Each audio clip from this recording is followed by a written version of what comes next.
ಯುದ್ಧದ ಪರಿಣಾಮ commercial gas ಅಭಾವದ effect ಉಂಟಾಗಿದೆ. ಅದು ಹೋಟೆಲ್ ನಡೆಸೋದಕ್ಕೆ ಆಗ್ತಾನೆ ಇಲ್ಲ ಅಂತಹ ಪರಿಸ್ಥಿತಿ ಹೋಟೆಲ್ ಮಾಲೀಕರದ್ದು. ಒಂದು ಕಡೆ ಆಟೋ ಚಾಲಕರು ಪರದಾಡ್ತಾ ಇದ್ರೆ, ಮತ್ತೊಂದು ಕಡೆ ಹೋಟೆಲ್ ಮಾಲೀಕರು ಕೂಡ ಪರಿತಪಿಸ್ತಾ ಇದ್ದಾರೆ.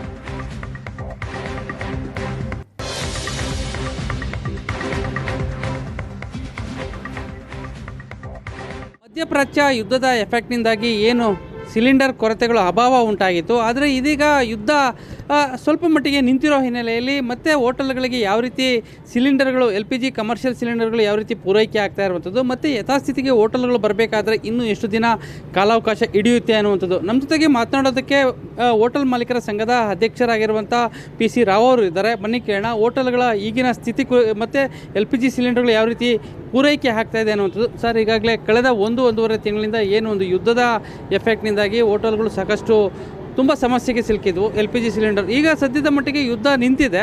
ಈಗ ಸಿಲಿಂಡರ್ ಪೂರೈಕೆಯಲ್ಲಿ ಯಾವ ರೀತಿ ಇದೆ ಸರ್? ಸಿಲಿಂಡರ್ ಪೂರೈಕೆಯಲ್ಲಿ ಒಂದು 50% ಬರ್ತಾ ಇದೆ. ಹೀಗಿದ್ದರೂ ಸಣ್ಣ ಮತ್ತು ಮಧ್ಯಮ ಹೋಟೆಲ್ಗಳಿಗೆ ಸರಿಯಾಗಿ ಸರಬರಾಜು ಆಗ್ತಾ ಇಲ್ಲ. Indian oil corporation, HP, Bharat ಗ್ಯಾಸ್ನವ್ರ ಜೊತೆ ಮೀಟಿಂಗ್ ಮಾಡಿದ್ದೇವೆ. ಅವರಿಗೂ ಸಮರ್ಪಕವಾಗಿ ಸರಬರಾಜು ಆಗಬೇಕು.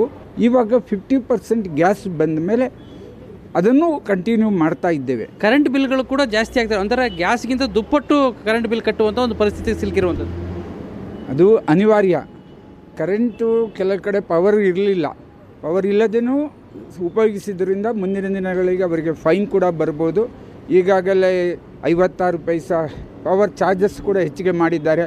ಏಪ್ರಿಲ್ ತಿಂಗಳಿಗೆ 36 ಪೈಸಾ ಅಧಿಕ ಮಾಡಿದರು. ಈಗ 56 ಪೈಸಾ. ಮುಂದಿನ ದಿನಗಳಲ್ಲಿ ಅದರ ಹೊರೆ ನಮಗೊಂದು ದೊಡ್ಡ ಬರೆಯಾಗ್ತದೆ. 1,000 ಕೋಟಿಯಷ್ಟು ವ್ಯಾಪಾರ ವ್ಯವಹಾರ ನಷ್ಟ ಆಗಿರ್ತದೆ. ಹೋಟೆಲ್ ಉದ್ಯಮ ಕುಸಿಯುತ್ತದೆ. ಈಗಾಗಲೇ 20-30% ವ್ಯಾಪಾರ ಕಡಿತವಾಗಿತ್ತು. ಹೋಟೆಲ್ಗಳು ಕೂಡ ಸಾಕಷ್ಟು ಮುಚ್ಚಿದೆ ಅನ್ನುವಂಥದ್ದು. ಯಾಕೆಂದರೆ ಗ್ಯಾಸ್ ಸಿಗ್ತಾ ಇಲ್ಲ ಇನ್ ಟೈಮ್ಗೆ, ಮತ್ತು ಗ್ರಾಹಕರಿಗೆ ಸರಿಯಾದ ಮೆನುವನ್ನು ಕೊಡೋಕ್ಕಾಗ್ತಾ ಇಲ್ಲ. ಈಗಾಗಲೇ ಸಂಪೂರ್ಣವಾಗಿ ಮುಚ್ಚಿ ಸೇಲ್ ಮಾಡ್ತಾ ಇದ್ದಾರೆ ಕೆಲವರು ಅನ್ನುವಂಥದ್ದು. ಖಂಡಿತ ಒಂದು ತಿಂಗಳು ಗ್ಯಾಸೇ ಸಿಗದೆ ಸಫರ್ ಆದಂಥ ಭಾಳಷ್ಟು ಹೋಟೆಲ್ಗಳಿದೆ. ಪ್ರೈವೇಟ್ ಗ್ಯಾಸ್ಗಳಲ್ಲಿ ತೆಗೆದುಕೊಂಡಿದ್ದವರಿಗೆ 2,500 ರೂಪಾಯಿ ಸಿಲಿಂಡರ್ಗೆ ಇದ್ದದ್ದು ಇವಾಗ 5,600 ರೂಪಾಯಿವರೆಗೆ ಮಾಡಿದ್ದಾರೆ. ಕೆಲವೊಂದು ಸಣ್ಣ ಪುಟ್ಟ ಹೋಟೆಲ್ಗಳು ಬಾಗಿಲು ಹಾಕಿದೆ. ಭಾಳಷ್ಟು ಕೆಲವೊಂದು ಹೋಟೆಲ್ಗಳು ಮಾರಾಟಕ್ಕೆ ಇಟ್ಟಿದ್ದಾರೆ.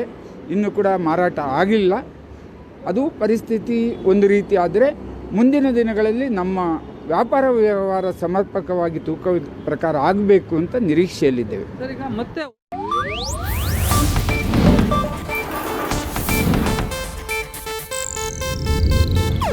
ಇದು ಏಷ್ಯಾನೆಟ್ ನ್ಯೂಸ್ ನೆಟ್ವರ್ಕ್ ಪ್ರಸ್ತುತಿ.